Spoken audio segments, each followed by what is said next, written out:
Hey, it's Eddie Ortega, and today I thought we'd talk a little bit about the passing of Akira Toriyama.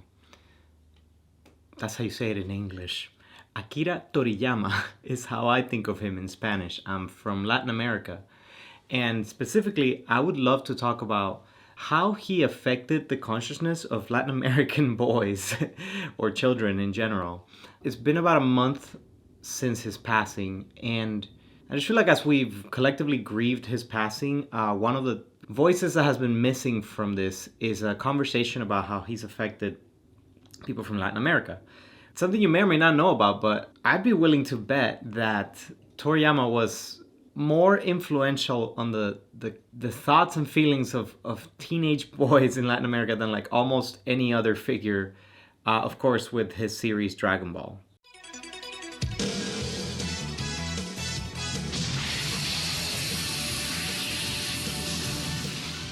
Now, over the last month, I felt like doing a bunch of drawings of Goku just to kind of like remember, just to kind of get back in that mindset of kind of remembering what it was like to be a kid. And I used to draw, anime and Pokemon and Dragon Ball like since I was like 7, right? This would have been 1997. And I would just say his work with Dragon Ball and it being exported to Latin America, from Japan via Mexico, where it was like probably the single biggest influence or inspiration that I had access to at the time. Like, let me paint the picture for you. In 1997, there's a handful of like animes that would play on basically national television in Venezuela, like public television. Like, you didn't have to have private cable, and pretty much every kid in the entire nation would be watching, the afternoon cartoon block, which for Latinos, it wasn't like on weekends, it was like after school hours, like 4 p.m. after you get home from school and you've had your lunch or whatever, and you're just kind of like procrastinating your homework. That's the moment when you're going to be watching anime. And the block always started with Dragon Ball. I mean, for probably over a decade, it started with Dragon Ball and then Dragon Ball Z. And I just remember, ever since I was a kid, just like coming home, watching that thing with like a bowl of popcorn or something like that. That was like my comfort snack. And right after that thing was done, watching the show, it was time to just draw. It was time to sit down and just like fantasize about being able to make my own comics and fantasize about being able to tell my own stories and just draw, right? And then, the next day you'd go to school and you'd have people talking about, oh, did you see the last episode? Did you see what happened? It was just such a cool kind of way to grow up. And one of the things that I was thinking about as I was kind of reminiscing on Toriyama and doing a bunch of drawings was just how much of like a unifying force Dragon Ball was for kids this age. We all know kids are like not super nice to each other at this age. You have your little cliques and stuff like that. I was obviously like a super introverted nerd. And most of my friends from school and from the building were more sporty, more active, stronger, whatever you want. We basically didn't have that much in common. But Dragon Ball, man, this thing united all of us, right? Like any of us could talk about Dragon Ball. Any of us could talk about whether it was because of the fighting or whether it was because of the storytelling. And for me, it was just because of the art. Like, it was like a touch point for like everyone, right? This was before YouTube and like sort of dedicated little viewing channels. So, we all were watching the same thing, and that was just such a special and powerful experience to kind of feel united to all the community around me just because of this one show.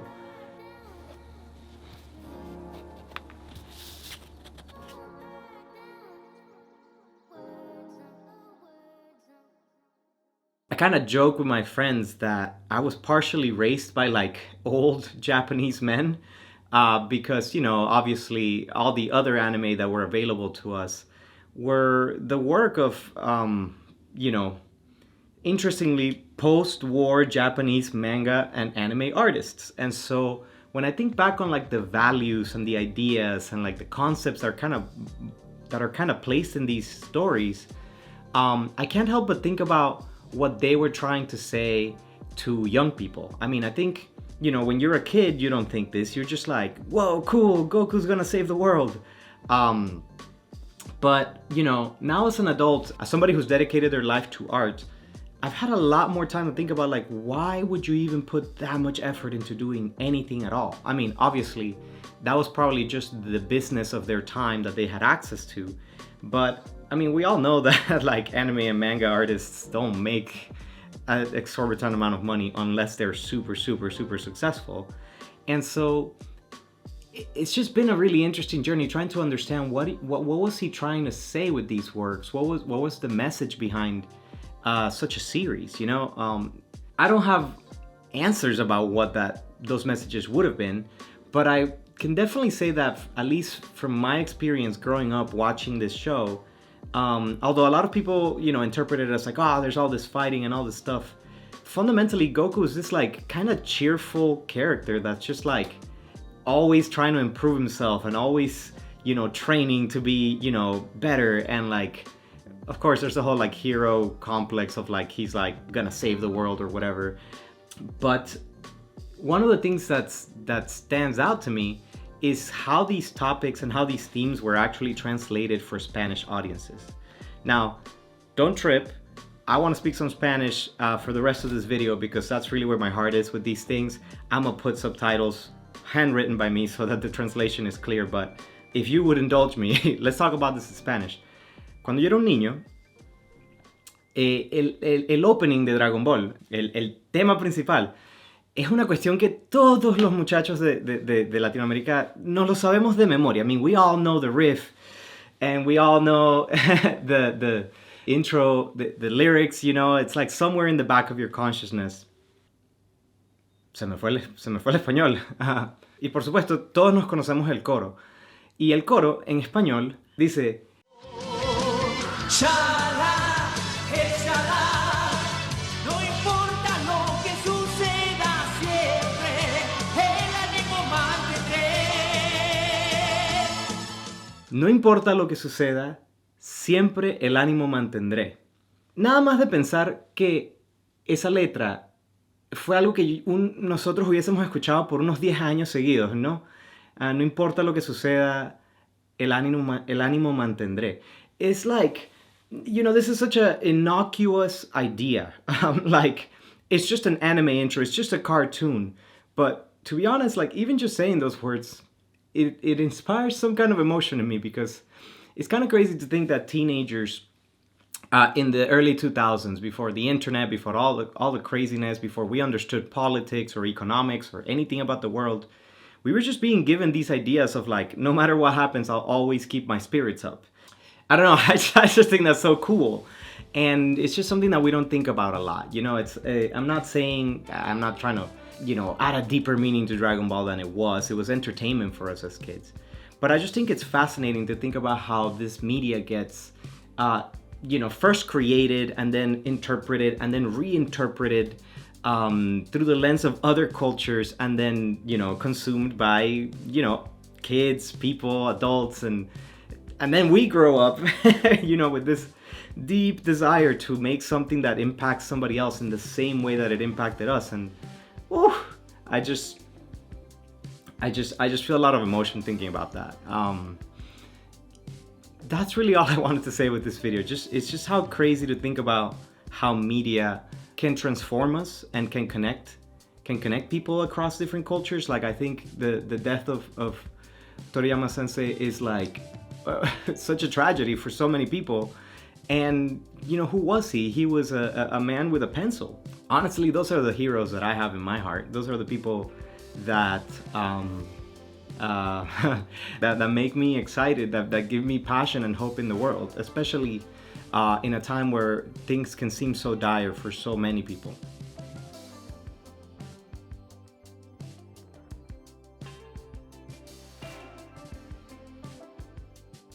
And so I thought I'd make this video just to pay my tribute and to really express my gratitude to somebody that's gone, for giving us something to look forward to and to help us feel connected.